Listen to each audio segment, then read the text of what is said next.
저는 국회의원 3년 하면서 이런 정말 이건 법령의 위반이라고 생각합니다. 이런 경우가 한두 번이었습니까? 이번 처음입니까? 그게 얼마나 급한 이야기라고 이 국감장 하던 도중에까지 나가서 이야기를 해야 되는가? 그만큼 시급한 사안이기 때문에 성명을 발표했다는 말씀을 드리는 바이고요. 이재명 당대표에 대한 위중교사 사건 배당과 관련한 법사위원들의 성명을 발표하겠습니다. 이재명 대표 위중교사 사건이 대장동 성남FC 사건이 진행 중인 서울중앙지방법원 제33 형사합의부에 배당됐습니다. 성남시장 당시 저지른 대장동 성남FC 사건과 경기도지사 당시 저지른 위중교사 사건이 무슨 연관이 있습니까? 같은 형사합의부에 배당하는 것은 결국 위중교사 사건을 이재명 대표의 대장동 성남FC 사건에 병합해서 같이 심리하라는 것 아닙니까? 이재명 사건 꼴이 이어가기이고 법원이 이재명 대표 재판 지연에 편 들어주는 것이나 마찬가지입니다. 지금 우리 국민의힘 의원님들께서 국정감사 법사위 회의를 하는데 지금 이석을 해서 기자회견을 하고 계십니다. 저는 그 정의 시간이나 다른 시간에는 충분히 할 수 있습니다. 위원장님 알고 계셨습니까? 말씀하십시오. 아니야, 제가 좀 위원장님께 이거 회의 진행과 관련된 내용이니까 사전에 알고 계셨나요? 말씀 다 하시고 제가 말씀드릴게요. 만약에 위원장님께서 알고 그것을 허락을 하셨다면은 지금 국정감사 법사위 회의를 하는데 어떻게 자리를 비우고 소통관에 가서 기자회견을 합니까? 저는 정의 시간이나 다른 때 충분히 기자회견 할 수 있죠. 저는 국회의원 3년 하면서 이런 정말 이건 법령의 위반이라고 생각합니다. 어떻게 국정감사하는 회의 도중에 자리를 이석합니까? 아니 화장실 간다든지 무슨 전화를 받는다든지 이런 거 할 수 있어요. 그런데 국정감사를 하는 법사위 회의를 진행하고 있는데도 버젓이 가가지고 기자회견을 합니까? 그 내용의 당부에 대해서는 저는 말씀드리는 게 아닙니다. 어떻게 이런 정말 아니 이게 저는 국회의원에게 앞서서 법률가로서도 이런 일을 어떻게 할 수 있나? 만약에 위원장님께서 알고 이렇게 하셨다면 위원장님은 회의 진행을 이렇게 하시면 안 된다고 생각합니다.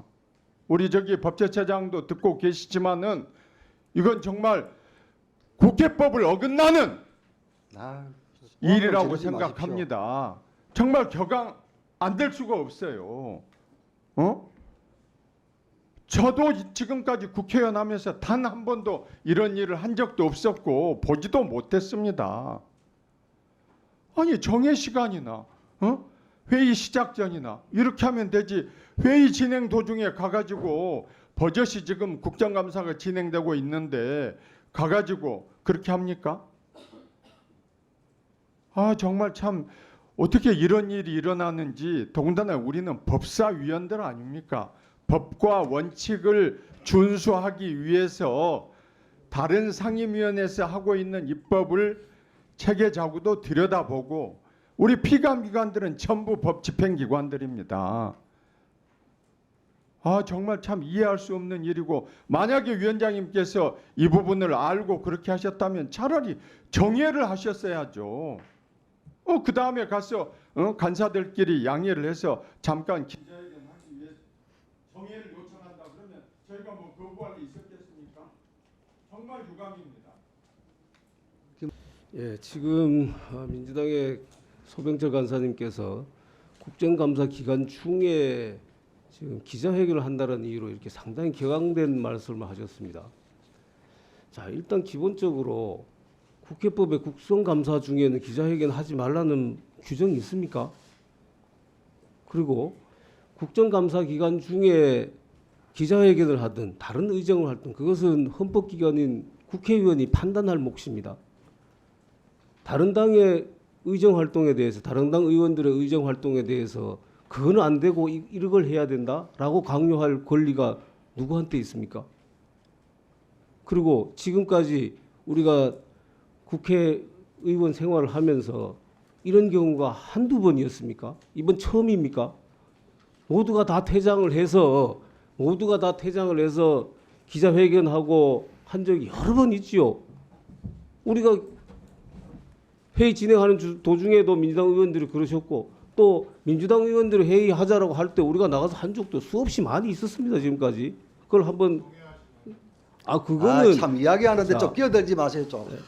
그것은 정회를 하고 하지 않는 것은 위원장의 권한입니다. 거기에 대해서 그러면은 상습적으로 정회를 하지 끼어들잖아요. 않으면은 어떻게 국회의원이 뭐 자리 한 번도 이석을 못 합니까? 다른 활동 전혀 못 합니까? 그래서 저는 이번에 그 민주당 그 간사님께서 다른 당 의원들의 의정 활동에 대해서 이렇게 지적하는 것은 대단히 적절하지 못하다. 그러니까 그렇게 유감을 표하는 바입니다. 이상입니다. 우리 소병철 간사님이 지적하신 절차상의 문제도 있지만 지금 내용을 제가 파악을 해보니까 내용상으로도 저는 심각한 문제라고 생각합니다.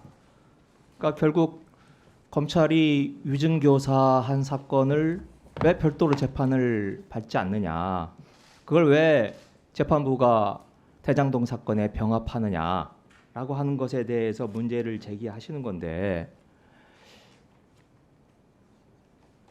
그건 결국 야당 대표를 일주일에 2번씩 계속 재판장에 서게 만들어야 된다라고 하는 이야기이고, 그리고 재판부가 스스로 결정한 판단에 대해서 이렇게 국감 도중에 별도의 기자회견을 하면서까지 할 수 있는 문제인가? 도대체 사법부의 독립은 어디에 간 건가? 그걸 다른 곳도 아닌 사법부의 독립을 존중하고 지켜줘야 될 국회 법사위원들이 이렇게 사법부의 독립성을 침해하는데 그게 얼마나 급한 이야기라고 이 국감장 하던 도중에까지 나가서 이야기를 해야 되는가? 저는 하여튼 이 절차상의 문제뿐만 아니라 내용상의 문제에 있어서도 대단히 심각한 사안이다 이렇게 생각이 듭니다. 네. 네. 지금 국감장에서 지금 이 법제처 국감과 좀 관련 없는 의사 진행을 발언하시는 것에 대해서 일단 유감을 표명합니다. 저희가 뭐 질의를 지금 안 하고 간 것이 아니죠. 질의를 다 마치고 갔습니다. 그래서 뭐 그 부분에 대해서 문제 제기하는 것은 저는 이것이 저희가 뭐 개인적인 일정을 본 것도 아니고 그만큼 시급한 사안이기 때문에 성명을 발표했다는 말씀을 드리는 바이고요. 이것은 간단치가 않습니다. 왜냐하면 잘 아시는 바와 같이 위증죄는 5년 이하의 징역이나 1,000만 원 이하의 벌금에 처하는 사건입니다. 더군다나 이번에 영장 기각에도 나타난 듯이 소명이 된다고 했습니다. 심리에 얼마 시간이 안 드는 사건입니다. 그런데 이것을 제33 형사합의부에 배당을 했습니다. 이것은 뭐냐? 일단 단독 사건인데 왜 이것이 형사합의부에 가야 되는지 의문이 안 드세요? 이상하지 않으세요? 국민들은 이상하게 봅니다. 그래서 그 부분에 대한 문제점을 지적을 하는 것이고요. 첫 번째가 그 부분에 대한 문제점을 지적하는 것입니다. 한 명이 재판해야 되는 사건을 왜 3명이 재판해야 되는 재판부에 보냈냐. 그것도 이재명 당대표가 사건을 맡고 있는 대장동 사건, 성남FC 사건이 있는 제33 형사부에 왜 갔냐. 이것은 뭐냐면 이 재판대로 가면 병합이 될 게 너무 뻔한 거 아닙니까? 아까 말씀드렸죠. 소명이 됩니다. 시간 얼마 안 걸려요. 이 1심 판결 선고될 때까지.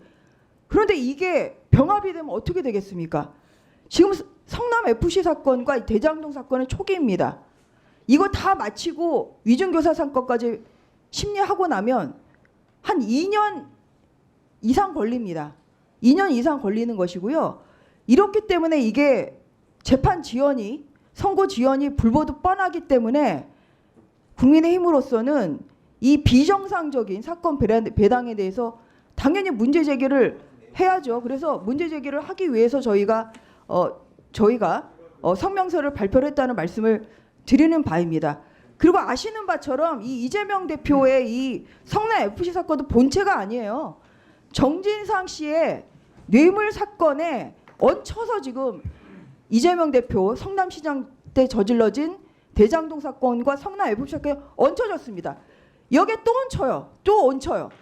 그러면 도대체 이게 무슨 눈덩이처럼 불어납니다. 사건의 그 크기가. 그리고 꼬리 이어가기예요. 이런 것을 왜 중립적이어야 될 사법부가 왜 피고인의 편을 드냐. 그것은 당연히 이것은 국민적인 시각에서 할 수 있는 문제 제기라고 생각을 하고요. 여기에 대해서 저희가